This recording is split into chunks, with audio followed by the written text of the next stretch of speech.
Hello, besties! Welcome to Martinis with Eddie, the ultimate destination for everything Bravo. Join me as we spill the tea, dissect the drama, and uncork the juiciest gossips from your favorite reality TV shows. And I'm excited for tonight's episode, you guys, because we finally got two episodes of the newest show on Bravo, Crappie Lake.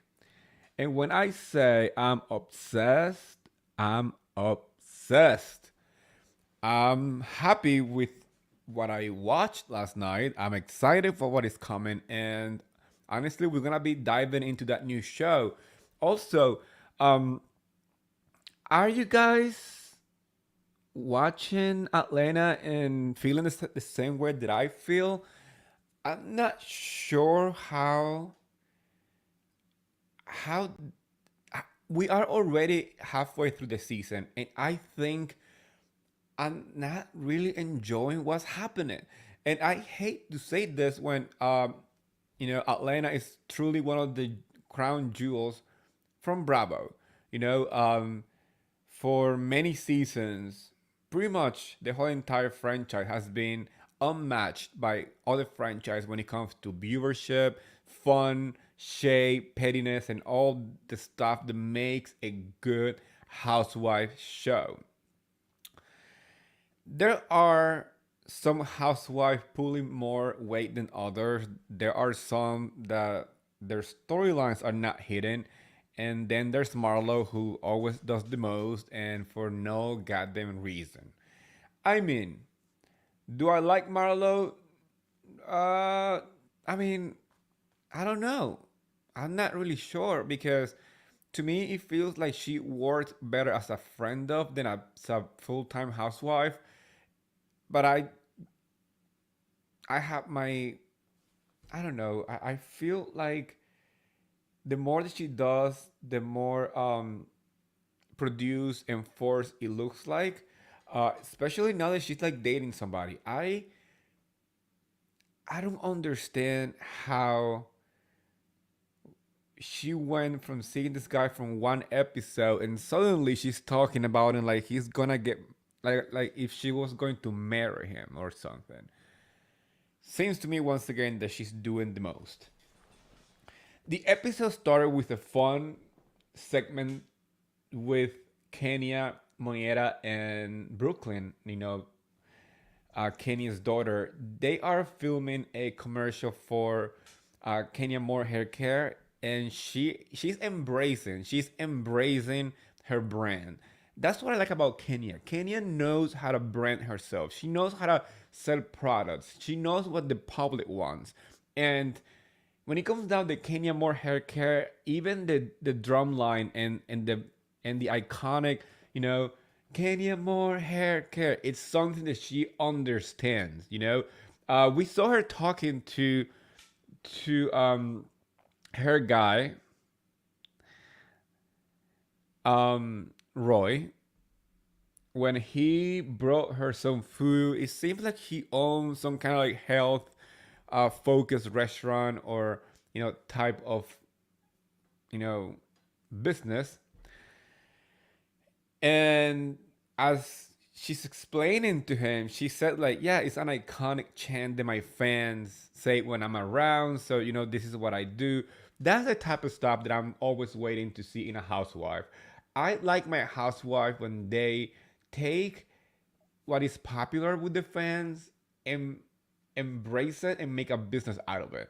Something that Shire perhaps failed to do when she launched Shiba Shire. I said it many times. I have nothing against Shiba Shire as a brand, but what I do have a problem is the amount of, I don't know. I will say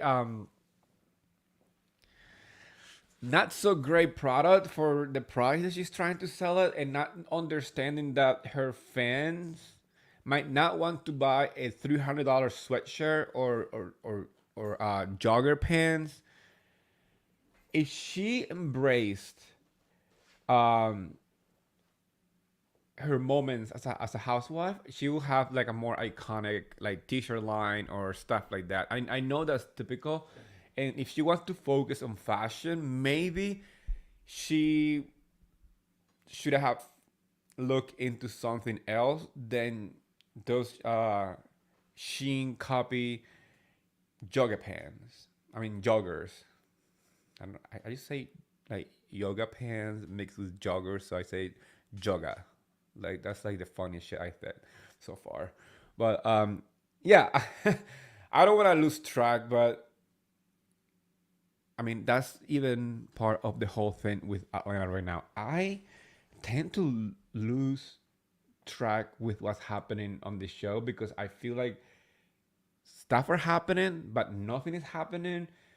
Am I the only one who feels that way? Because I'm confused. But I am happy to see Kenya, uh, you know, building an empire with something that she knows the fans love, and bringing Brooklyn into the commercial. I think is genius. They make a great combo, like mom and daughter combo, and it once again reflect the growth that we had seen in Kenya. Because the Kenya that we see right now, it is still shady. It is still, the queen of reads and shade, but we seen a growth since Brooklyn was born. So, mommy uh, duties probably gave her a new perspective when it comes to priorities, but she's still obviously Kenya. I do like the fact that Moniera was such a good friend to Kenya during this commercial. She was the one who was coordinating Roy, being at the set, and I like that. I like that friendship. What I'm really disappointed is the fact that we know and we saw on the trailer that Cynthia was supposed to be present or featured on this episode because she was like on the trailer at the commercial shooting, and we didn't get that part. I want to know why, and I want to know what was the conversation had that didn't make to the final episode. um I hope that maybe we get it on the extended edition next week with the never before seen episode, because we did get to see some familiar faces. We saw Lisa, we saw Deshaun, and we saw Kim Zolciak talking to Shrek at that restaurant, and that was a really fun scene. I'm just Kim came so hard, and she started to throw like nasty shade at Kenya. Was that necessary? No. But it's Kim Zolciak. What else we were expecting from Kim Zolciak? And I'm gonna say one thing. She's been through a lot of shit. She's been through divorce, foreclosure, and like pretty much a very public divorce, right? Then now they backtrack and now they are calling it off. But we saw how nasty it got. So I'm still shocked that she was, coming for Kenya. And the fact that Kenya hasn't spoken on those topics or against Kim Zolcia publicly, I think that speaks volume on the fact that Kenya knows that she is on the show and Kim Zolcia isn't. And she's just trying to start issue because she wants to get back on the show. And we all know that the best way to get on the show is by starting, a beef with somebody who's already in it. We see Tamra and Shannon Bedore. Even Shannon was confused why Tamra was going after her when she was not part of the show. So look at what happened. After all this month and almost like a year or so of Tamra talking trash about Shannon, she finally made her way into the show and brought that as a storyline for a couple of episodes. I believe that that's exactly what Kim Zolciak was trying to do. And I'm not sure. Do we need Kim Zolciak back on Atlanta? I want to know your opinion because I don't think we need Kim back on Atlanta. We need somebody like Cynthia Bailey or Portia. Even um, I would rather have. I much rather have. Oh my gosh, I can't believe my mind is like frozen tonight. But instead of having Kim Zolcia back, I would rather have Portia or Cynthia, who to me are more iconic to Atlanta recently than Kim Zolciak. The only reason why Kim was back in the first place after all those years was because she had a beef with Nene. And Nene is not part of the show anymore. I would rather have Nene back. I love Nene. I think Nene would be a great addition to the show. It would be the type of energy that Atlanta needs right now because Atlanta is slowing down. That pace that is going is really frustrating because once again, I get lost in translation because I'm trying to pay attention and half of the episode is like a lot of stuff going on, but nothing going on at the same time. We're not going anywhere with these storylines. All of them, pretty much. But especially with Sonya, it's like the queen of having stuff going on that honestly I can't connect with. I'm having a hard time to see Sonya as a successful sophomore housewife.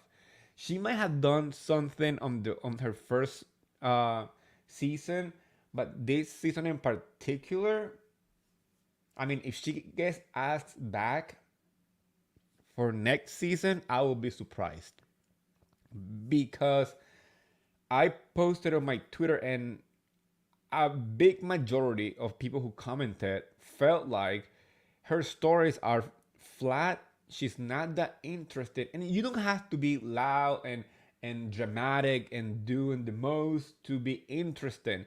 But there is something about having reality TV star power that I do not think Sonya has for this show. I do think that she might be good for a different type of show.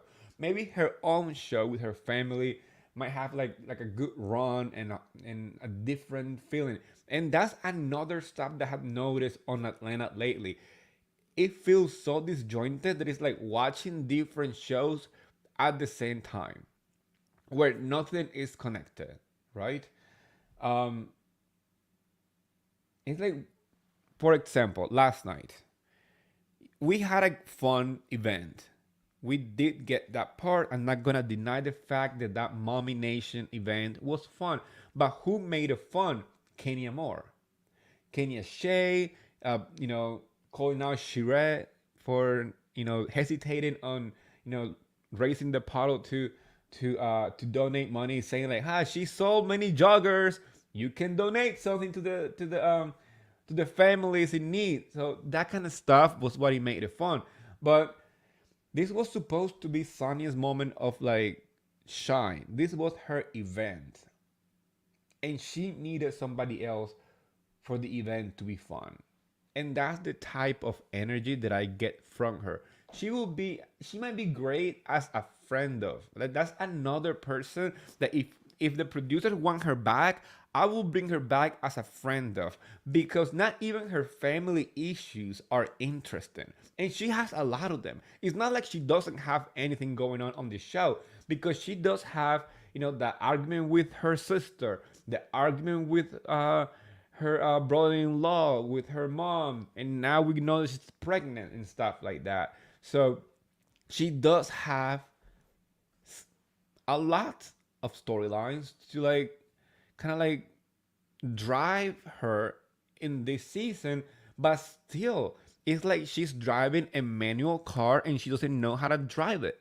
you know it's not an automatic, it's not going automatic, it's not smooth, it's really clunky, and I think she doesn't know how to use the whatever stick, whatever stick, I don't know what's that called, the stick, the car when it's manual, have a stick and it changes like the speed or whatever it changed. I have no idea. I only drove a manual car maybe like once in my whole life, and I don't even know why I was driving it in the first place.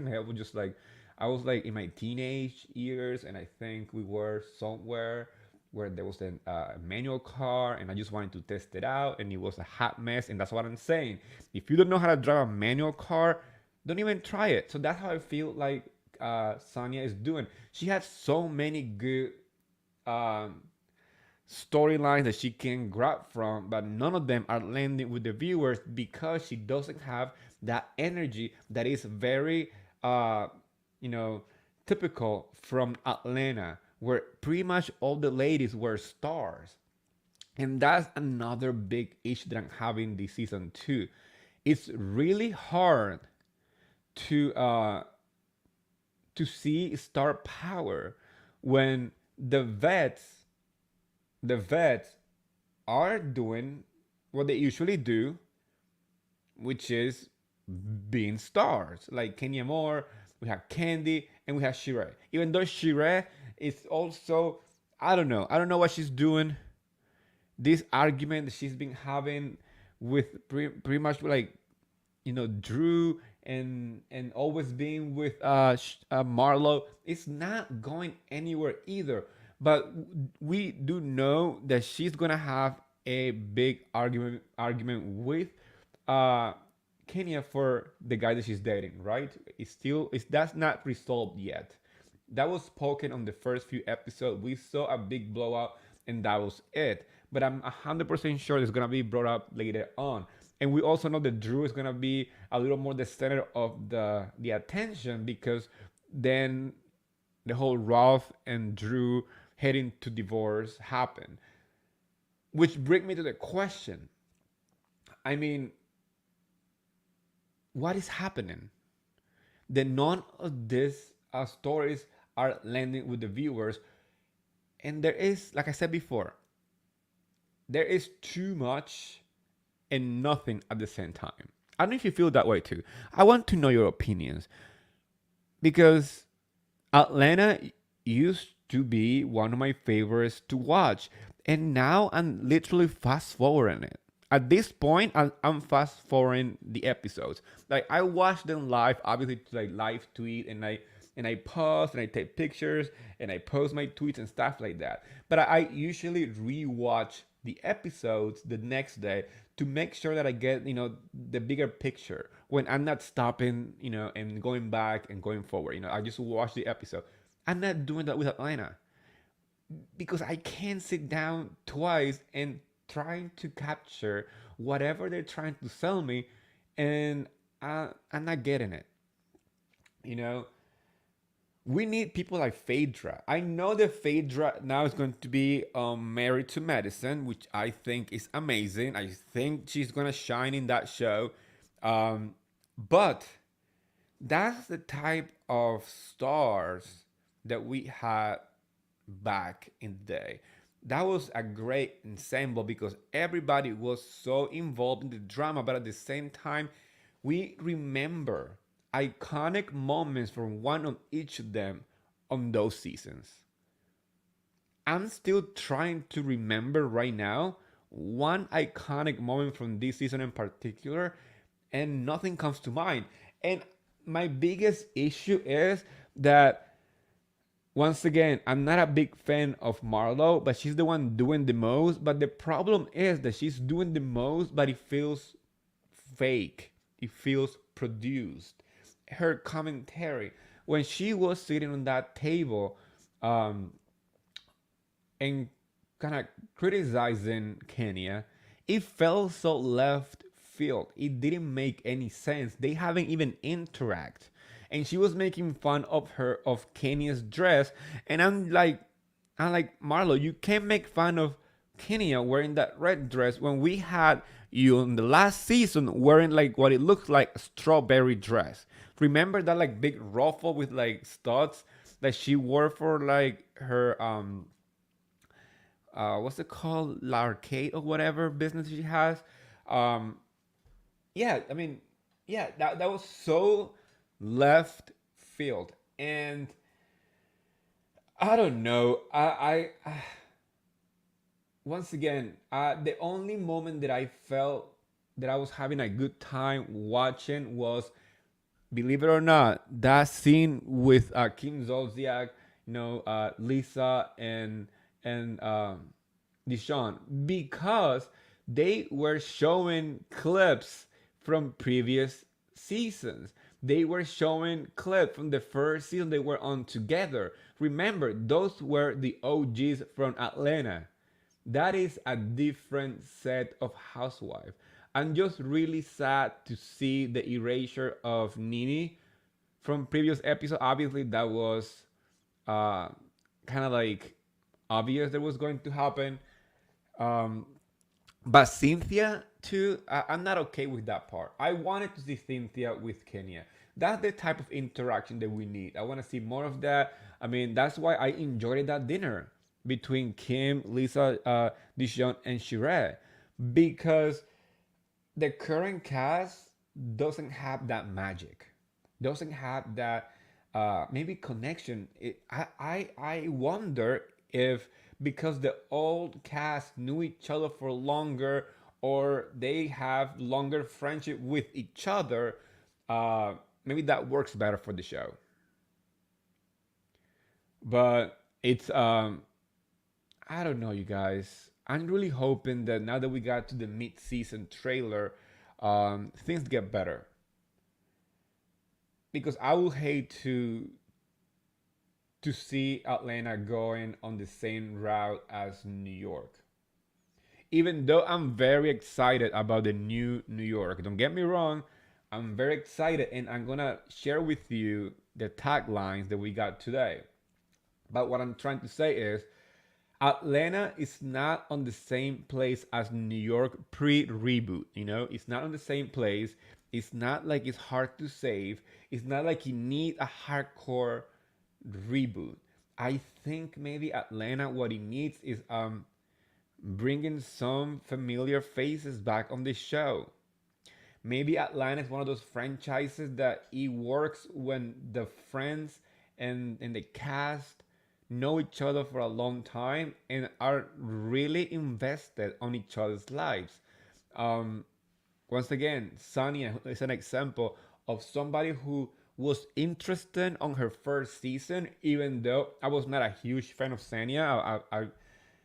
To be honest, I don't remember much of her on her previous season, but I can say for a fact that I enjoyed her as a newbie on Atlanta.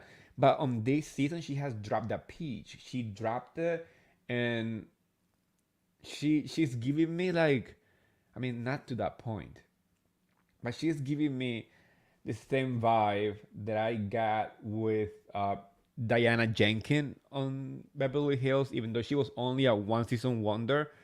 She's giving me that. She's giving me the energy of somebody who could be a great housewife because she has all the ingredients. Like Sanya has, you know, she's an Olympic winner. She has family issues. She has her own business going on. She had a great event. She has fashion. She's a great fashion sense. She has a very contagious personality that doesn't reflect on the show. I mean, I met Sonia on BravoCon at BravoCon last year, and she was sweet. She was very welcoming. I have nothing negative to say about her. Actually, she has this like warm personality, and it's very strange that that doesn't translate on the show. Um, Once again, it might be that she doesn't have what it takes to be a peach holder. She might be better as a friend of, or maybe try a different type of show on a different channel. Or maybe Bravo can give her a spin off that I highly doubt that it's gonna happen because you only give spin off to housewives who thrive on their own too and within the franchise. I don't know. I have faith, and I'm positive that we might see some bigger drama developing down the road. The trailer, the mid-season trailer, I spoke about it before in a previous episode. It didn't give me much. It didn't give me the same excitement that I get when I see all the Housewife franchises mid-season trailers. I'm excited to see what happened with the whole Drew versus Ralph. because I cannot stand that man. That man, I can tell that he is a player, and he's gonna try to make it seem like the reason of the divorce it's Drew making out with a girl, which I think it seems like a big stretch when we all know that he's been accused of a lot of stuff. So I don't know. I want to change the channel, not the channel, but the show. I don't know if you guys are watching Crappie Lake, but if you are not, I'm telling you, it's TV gold and a must watch. Obviously, I was excited. I said it before. One of my favorite shows ever. This is The Simple Life with Paris and Nicole. And OMG, Crappie Lake delivers a modern Bravo version of that show. When I say that I had never laughed so hard watching a Bravo show, my husband walked into our bedroom as I'm watching it and I'm cracking up laughing because I'm wearing my headphones, right? I like to watch my shows that I only watch by myself. Like my husband does not watch Bravo shows. He might like some episode. He might watch once in a while, but he's not Bravo. He's nowhere close to a Bravoholic. He does not like Bravo. He just might watch one episode with me. But I was wearing my headphones, and he walked into the room saying like, "You are laughing so loud. You've been laughing nonstop for like the past like 20 minutes. What are you watching?" I said, "No, this new show on Bravo called Crappie Lake with Sonja and Luann." And he said like, it's worth to watch. I'm gonna make him watch it because he's that good. This show, the premises of the show is that Luann and Sonia go to this town called Benton in Illinois, which I had never heard ever in my life, ever. I don't even know. Um,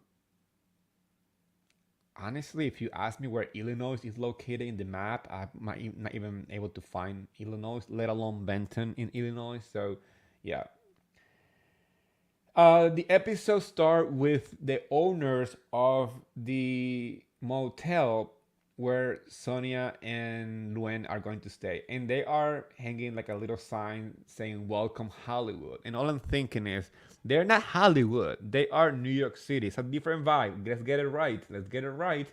Um, but the people of the town have no idea the celebrities coming in. They know the celebrities are coming because the producer of the show spoke to like the heads of the town, the mayor and stuff like that. They don't know who is coming, but they know that the celebrities that are coming are supposed to be coming to help the town thrive after losing businesses and interest by the tourists during the pandemic. Once again, I don't know who is going to Benton, Illinois, who's like waking up in the morning thinking about so many things and say, hey, you know what? Let me go to Benton, Illinois and spend a weekend at the Benton Motel. I mean, I don't know anyone who will say, let's go to Illinois for one day. No, not one person. It's not a tourist. It's not a tourist destination, but I do love the premise of the show. And I'm gonna tell you why I feel like I identify with this show.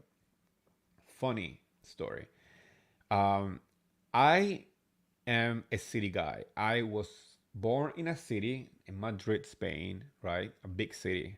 Then I moved to New Jersey to the suburbs in Elmont Park, and then I moved to Ridgewood, which is all in Bergen County, which is really close to the city, to New York City. It's like half an hour away. Um, so I lived in a suburban, very close to the city type of like vibe. People go and work at the city, and we go to the city on the weekends. So city life is part of our upbringing, right? Then I lived in the city for around 10 years. I went uh, I went to college in the city. I stayed in the city for work, and then I moved back to Jersey City once again, close to the city. But 2.5 years ago, in the middle of the pandemic, we decided to buy a house in a small town called Peru, New York, which is half an hour, 20 minutes away from the Canadian border. That's how close to Canada we are, where there's literally nothing around here. It's just mountains and hiking trails and lakes and people who live here probably were born here and had never left this little town. So basically, this is rural America. I'm not rural. I don't know anything about it. So when I first moved here, obviously we don't live with like farms and stuff. We live in a neighborhood, like a normal neighborhood surrounded by schools and whatever. People who, doctors and lawyers live in this neighborhood. So, but what I'm saying is like 5 minutes away from my house is like all farmers and they live here and they do farmer stuff like cows and corn stuff, and there's a lot of orchard stuff around here. So when I see this show, I, with all, with all honesty, all I can say is, I am going to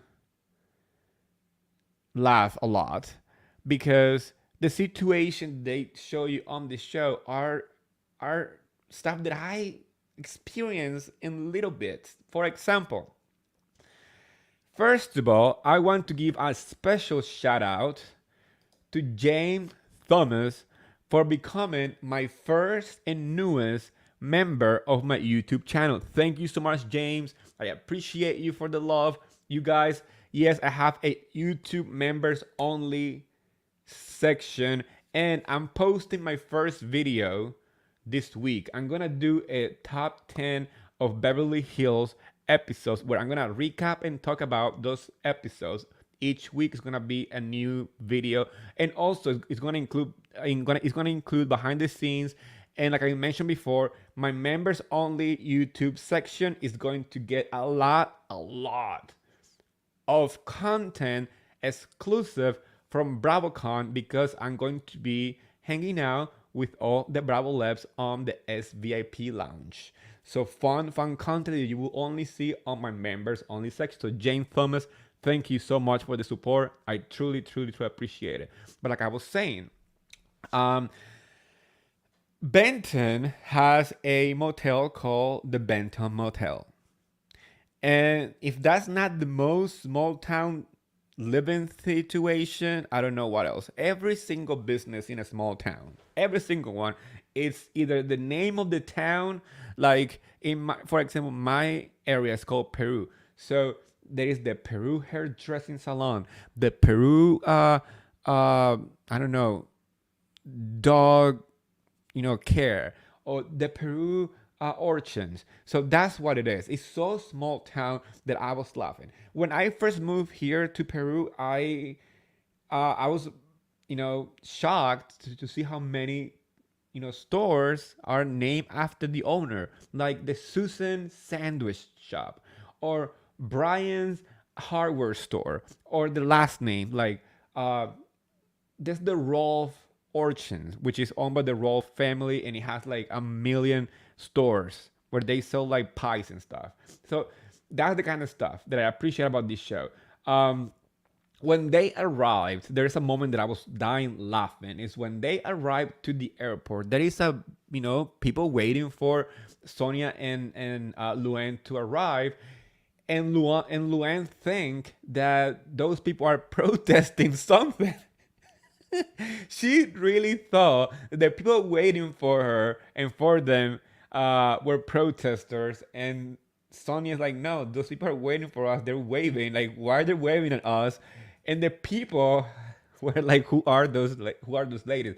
They were expecting somebody else. Obviously, some people knew who they were. They were excited. But the first reaction of some of the people from Benton were like, who are those ladies? Like, aren't they supposed to be celebrities? We don't know who they are. It's really funny. In typical Sonja humor, Sonja is very, very, very, she has no filter. One of my favorite lines of the intro, or like that intro scene, is when she said like, she said like, we need a car. And Luann said like, yeah, we have a car from 1983, has no AC. And Sonia said like, I think in 1982 we did have cars with AC. Who am I supposed to fuck in this town to get an AC car? It was the funniest thing because you can tell the people in the town are so uncomfortable because people in small towns don't talk like that. To be honest, that happens to me too. The people that I have met on my time here in Peru, it's very, I will say soft spoken people. And I'm very loud. I cuss, I say fuck, shit, and all this stuff. And sometimes their faces, you can tell that they are laughing, but at the same time, they're like, oh my gosh, should I tell him to stop or what? I mean, what's happening here? I love it. Um, they go to this town, Benton, right, in Illinois, to give back, right? Like I was mentioned before. The best part of this is that they go to the mayor and the mayor starts giving them a whole list of you know duties, which include, let me tell you what it is build a new park, a Christmas in July event, increase tourism, upgrade the animal shelter, end of the summer performance. They are working with the theater to create a kind of like a little town talent event, which is hysterical. There's this girl wearing like the soul makeup, doing this weird stuff, and the guy at the theater said like, yeah, she like the dark stuff. And Sony's like, yeah, but we don't want that. We want like fun stuff. It's supposed to be foolish and stuff. It's really funny. My favorite part, to be honest, was when Luann and Sonia went to the fire department. And Luann seems to have a little attraction to one of the guys. And Sonia says like she's hungry and hasn't been late in a while. And the other fireman said, like, well, let me tell you that Alex is probably the most GQ firefighter, I will say. And then they show Alex, and it's this little like skinny ass dude, and he's talking to Luann, and she's flirting like hardcore with him. This type of interaction is what also made the simple life so funny, because you can tell that even though this is a produced show, right? I mean, they are going to produce moment to make a show, obviously, but the people from the town are just so unaware of how reality TV works that their awkwardness on camera is what makes this so funny. Obviously, Sonia and Luen are more experienced. They have their personality. They've been on TV for a long time. They understand how make people feel in some kind of way, like uncomfortable or excited or anything, because they have the energy down to the T. But the people around them are just simple guys or simple ladies from a small town in America, where this type of attention is very rare and sometimes not necessarily what they're looking for. Somebody on this show said it. I think it was the firefighter. He said like, Benton, the type of town where changes are, people are not willing to change. The changes is not something that the town is looking forward to. And it's very true. I mean, a big chunk of America, it's towns like that they don't want to change, and anything that changes their like daily routines, it's scary and might be a problem. And that's why we see some like backward mentality in some places, but it's not like it's backward. It's because that's what they feel comfortable with. You can tell that not everybody in this show was ready for what kind of attention they were going to get. They went to this bar, and I was dying laughing because there's this guy with his shirt wide open, with the chest out, with the like all the pecs, like hairy pec and stuff, with a long ass goatee. And Luann is flirting with the guy, and Sonny's like, yeah, she's just so desperate. Uh, and she started playing with the goatee and putting like, oh, this is a really a real goatee. And she pulled it, and the guy started making uh, goat sounds. Like I was dying laughing, because this guy is not a TV personality. This guy is just a normal Joe who happens to just not be so aware of his surroundings or how he's gonna be portrayed on TV, that it's just TV gold. Also, we get to see this guy called Billy. I don't know if you guys paid attention over the weekend. This news came out that Sonja said, like, during filming of Crappie Lake, she had sex with a guy named Billy that broke her liposuction stitches. We found out on Watch What Happened Live that she went on this trip with, like, they put these garments when you get a lipo, right? I haven't gotten one, obviously. Not yet. Trust me, whenever it's time to tie stuff up, I'm gonna do that. But Sonja said that she was just out of a lipo when she went to Benton, and she was wearing those garments that people wear to make sure that everything stays in the right place, because that surgery is very invasive. So and Luann kept saying, like, yeah, I mean, the smell of blood and stuff, it was like really uncomfortable at times, especially because it was really hot to film. They kept showing the humidity levels and the temperature, and I'm like, oh my gosh, like 92 degrees and 90% humidity. Fuck no, I will freaking die. But yeah, we got to meet the guy Billy that popped her stitches while having sex. The guy is not that bad looking. It's it's like from New Orleans and has like a good vibe. And Sonia said that the reason why she was interested about Billy was because he seemed pretty solid. Like, he's not getting in her space, and he is acting like standoffish, you know. And that is a good freaking you know, game to play if you are a guy who's interested in somebody. Sometimes you gotta play it cool and not just give your full attention, because then you become too available. So that's what this guy made Sonia feel like. She was feeling like maybe he wasn't that interested on her, even on her as a celebrity. And the guy did not know anything about Housewives. He just knew that there was a camera around.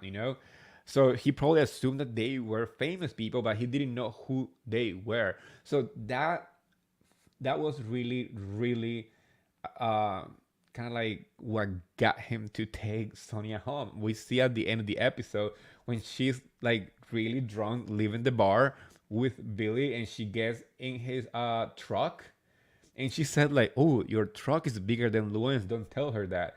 And they get in the truck. He's like not wearing a shirt either. Like, this is the most chaotic show that I've seen on Bravo in the best way possible. And if you're not watching it, I'm telling you right now that you should definitely go on Peacock right now and start watching. There's only 2 episodes now. The next episode is on Sunday, right after the premiere of Real Housewife of New York, the reboot, which, by the way, I'm truly excited. But before I tell you about that, I want to kind of like mention a couple of stuff that Sonia and Luann said on Watch What Happened Live. We found out that Luann exchanged phone numbers, quote unquote. I mean, I'm saying that because by the way that Sonia reacted to that comment, it seems like Sonia exchanged more than her phone number with Austin from Southern Charm. And I'm like, come on, Luann, no, don't be another person who falls for Austin just because he's tall. Because honestly, the guy is not that good looking. The guy is just tall. He is the personification of the big bird from Sesame Street. He's just tall. nothing else. Tall and like I don't know, like he walks like his arms are like the longest part of his body. So weird. So I do not understand the charm from this charmer. None. Zero. But it seems like she gave him his number, her number. So she told Austin on the, I mean, she said it on the show, like, call me kind of stuff. I mean, he wasn't on call or anything, but she looked at the camera and said that. But then without anyone asking, Sonja decided to share that she had a I don't know how to say it, TT or something like that, um, with Craig, which means that they might have had a fling during BravoCon. Was this 2019 BravoCon? Wasn't Craig with Paige during last year BravoCon? Because she was, right? So it seems like Craig had something with Sonja, and I'm trying to figure it out and put like two and two together. Because last time I checked, I mean, if he was the last BravoCon, he was with Paige. And if I'm wrong, let me know in the comment section, because I'm trying to think like, yeah, I mean, yeah, they were together, because Craig is being with Paige in what, 2019 or 2020 when he went to Summer House. So my guess is that maybe Sonja was talking about 2019 BravoCon, not last year's BravoCon. Very interesting. But that happened on Watch What Happened Live. We also found out that Real Housewife Ultimate Girls Trip Season 5 uh, is going to be Scary Island Part 2. And I'm so ready. That's what Luann said when Andy asked her about her experience filming this new show with the other ladies. And she said it's definitely kind of like Scary Island 2.0. And I'm excited because the Scary Island is truly one of the most iconic moments in Housewife period, not just New York, Housewife period. um yeah, that's when it comes to that. But New York, the new New York starts this weekend, and I'm excited. I know it's being very controversial. A lot of people are saying that they're not gonna watch it because they missed the old cast. And all I gotta say is like, shut up, people. Like, are we really that like close-minded to a new show that you wouldn't even give it a chance to a new set of ladies? Like, come on, we're not losing the old ladies, we are gaining a new set of ladies, because the old gang is going to be doing Ultimate Girls Trip. We have Luann and Sonja on Crappie Lake, and trust me, Bravo is not dumb. Bravo is a multi-million-dollar machine who knows what their fans truly want. They might not give it you right now, but I'm 100% sure that they are saving more aces under their sleeves when it comes down to the all cast of New York. I wouldn't be surprised if somehow the all cast of New York starts making appearances on future season of the current new New York. I wouldn't be surprised, because let's not forget that even though it's a new cast, they all hang out in the same city. They all go to the same events. They all go to the same fashion shows. I mean, New York City society, even though now includes like Brooklyn and other boroughs, is still very small, especially high society. So that's what I'm saying. I mean, this is not what Bravo had said, or Bravo has like put any information about it for future projects. But me, from the perspective of a viewer, from a perspective of somebody who understands production, and somebody who has been watching Bravo pretty much my whole entire life, I can see how Bravo is going to start incorporating the old cast in future projects with the new ladies. So give them a chance. The trailer was really funny. It seems like it's bringing a whole different vibe to what New York is, but it's very shady. And that's what we like on Housewives. We like shady, petty fights. Uh, I'm happy that the cast is more diverse. It represents New York better because, yes, our all New York gang was from just one block in the city, in the Upper East Side. So that's why it was pretty much like that's what it represented. In New York, Real Housewives of New York represented the life in the Upper East Side of New York. But now it's going to be expanded throughout the city. We're gonna get people from downtown, from Brooklyn, from uptown, from midtown. So it's gonna bring different vibes because even though it's all located in just the same city, New York City is just as diverse as the people who live in it. I mean, if you have lived in New York City, you understand that each neighborhood is different than the other one. It's not the same. Like Soho is different than Nolita. Nolita is different than Hell's Kitchen. Hell's Kitchen is different than the West Village. The West Village is different than Hudson. Uh, and Brooklyn and Washington Heights and whatever. If you are either a New Yorker or somebody who had lived in New York for a long time, understand that. And that's what I'm looking for on this new show because by having people who live in different sections of the city, we are able to see those different type of parties. We are able to see the different type of friends dynamics. We also get to see a little more diversity. We have our first Latina, Afro Latina housewife from New York. We also have our first openly lesbian from New York too as well. We have somebody who's an immigrant in Uba. And we have somebody who's not from New York but moved to New York. I'm talking about Brent. So it's a different, and we have Aaron who is a New Yorker born and raised. So we have all these dynamics bringing a new energy to the show. So what I'm saying is give it a chance. You will not be disappointed. I'm 100% sure that when the show starts getting like that like energy and start moving, it's going to be a great show. Remember what happened with Dubai too. So do not expect the show to be 100 from day one. Maybe the first 2 or 3 episodes are going to be just for us to get to know the ladies and their dynamics. So it's not going to be like super fast, super shady from the go. But we are going to get to the point when the show get full steam forward and it's going to be amazing. I had that experience with Dubai. The first few episodes, I'm like, oh my gosh, there was such a hype for this franchise, and it's not giving what I expected. But 3, 4 episodes in, and when we finally got to know each and one of those housewives, it was good.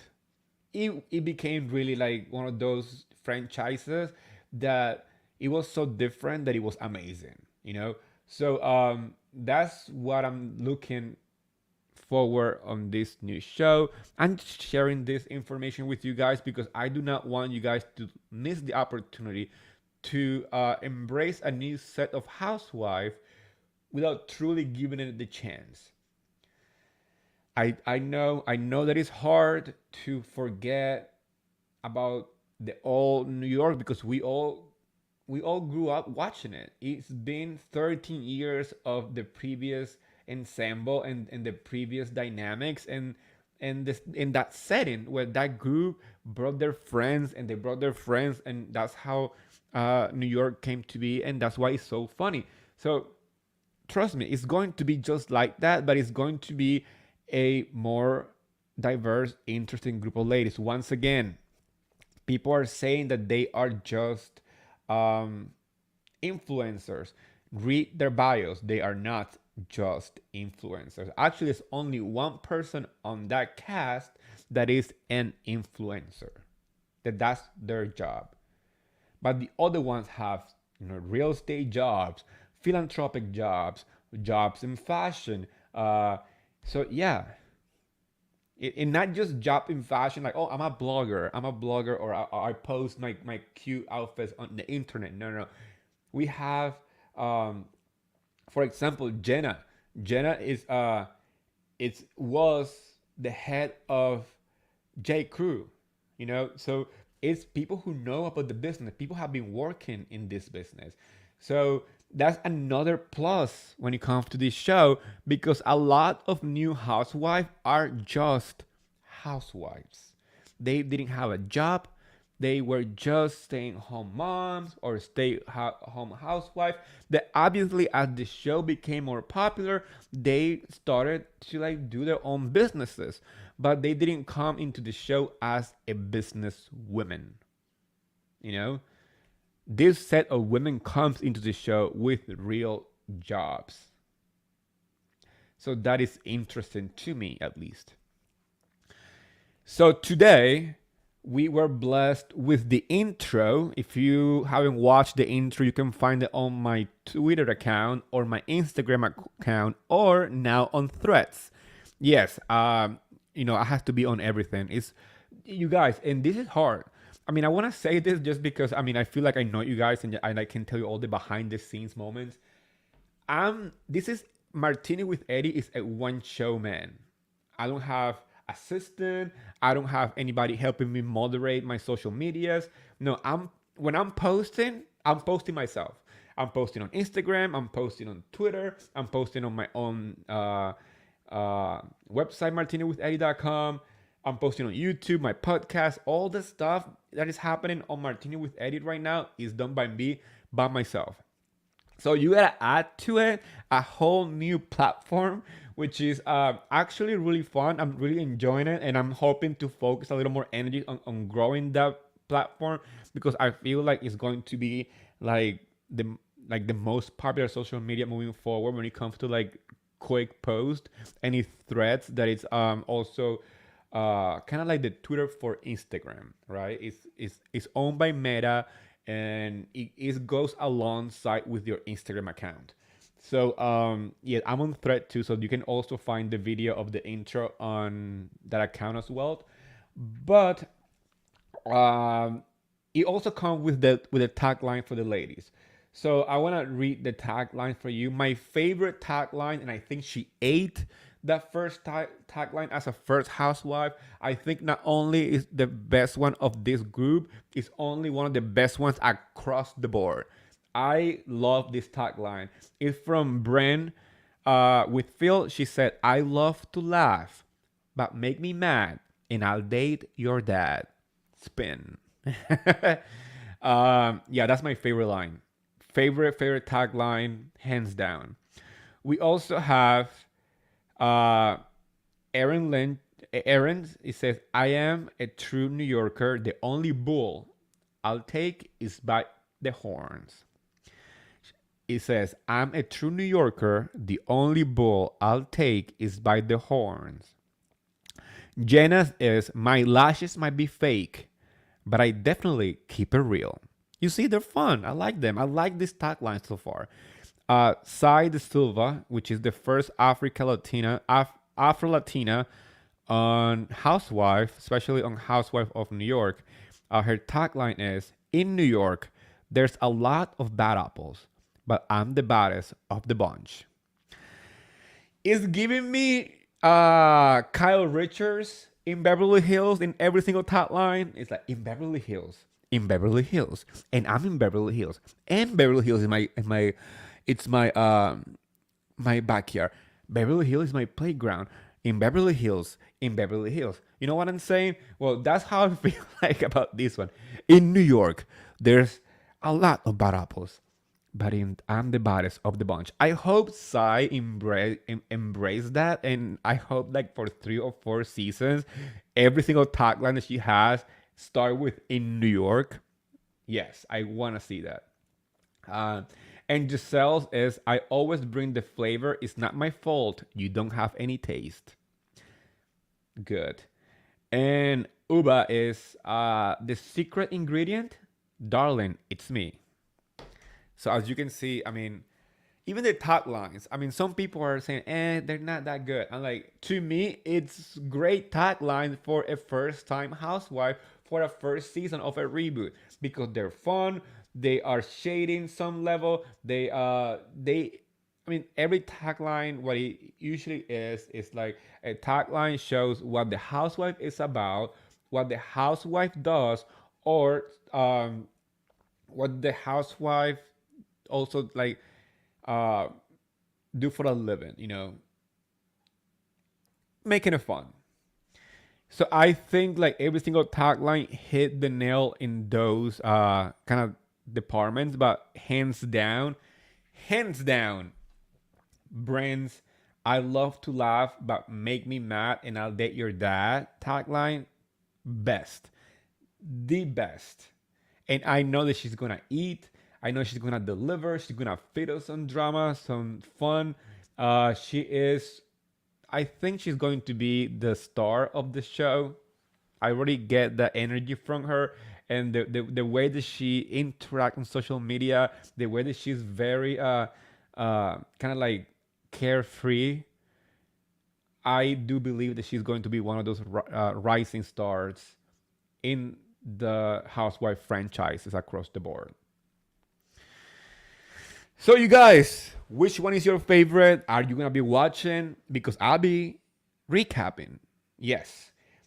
Please, before I leave, don't forget to mark your calendars.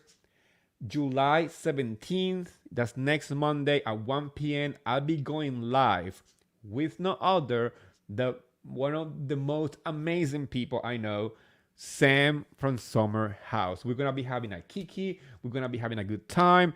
Trust me, I'll be bringing cocktails because it's going to be like, we know summer must be fun. It's gonna be a fun chat. We are going to enjoy our conversation and make it fun. If you have any question for Sam from Summer House, you can leave it on my Instagram. You can leave it here on the YouTube channel. You can leave it on my Twitter account. And as you guys know, you can find me on all social media platforms. Twitter, Instagram, Threads, Twitter, TikTok, as Martinez with Eddie. I also have my very own website, martinezwitheddie.com, where you can find my merch line. Like I said before, on YouTube, I also have a members only section. And thank you, Jane, for being the first member on my channel. Yes, there's going to be members only content. The first video will be released this week. Also, is going to have a lot of behind the scene with the interviews that I'm doing with the Bravo Labs. I'm going to have like a little clip that is not going to be posted on the live or anywhere else but on the members only section. And like I said before, as closer we get to BravoCon, a lot of the information and a lot of the videos and pictures that I'm going to be taking on BravoCon are going to be posted on my members only section on YouTube. So James, you are in for a treat. Yes, you guys, and if you are enjoying all this mess and all this information and all this fun, make sure to subscribe to my YouTube channel and my podcast. And like I always say, please don't forget to rate my podcast on whatever platform that you listen your podcast on. I'm on Apple, I'm on Spotify, iHeartRadio, and all the platforms that you listen podcast. I'm there as Martinez with Eddie. But the best way for you guys to support my channel is by leaving a rate, because that helps every single content creator to survive in this sea of content. It makes us more visible. So just a simple rate is great. But if you want to even help a little more, you can subscribe to the members only on YouTube. You can also send super thank yous or super stickers on my videos. You can leave a little note, a thank you note, and whatever you want to put in it. Whatever. I'm very, very thankful for you guys. And I also have Buy Me a Coffee. Buy Me a Coffee is a website where you can, donate for podcasters and content creators that you like and support. That's another way to do it. All those links are on my description. So thank you guys once again. And I will be seeing you on Thursday for our recap of Orange County, which, by the way, I am loving this season. I love that it's so petty and so dumb in so many levels that I'm just happy that Taylor is back, you guys. I love Heather. Don't get me wrong. I love Heather Dubrow. That's my favorite housewife from Orange County. But I do believe that Taylor versus Heather about this whole movie thing is by far one of my favorite fights on Housewives lately. So I'll be recapping Orange County on Thursday, and obviously talking about any news that we get from the Bravo universe. And don't forget to check my daily videos on YouTube when it comes to like daily news. I haven't posted lately because all the news I've been keeping it for our podcast because there's not that many shows right now. But now that we finally are getting back to that routine of like, now we have Atlanta, we have Crappie Lake, we're gonna have New York next week. We have Orange County, so I'm gonna try to keep the episodes on the podcast exclusively for episode recaps, or maybe a supersized episode whenever we have a lot to talk about, and the daily videos, daily little clip about news on Bravo on my YouTube channel. So you guys, thank you so much. Have a great night, and like I always say it with me. Bye, besties.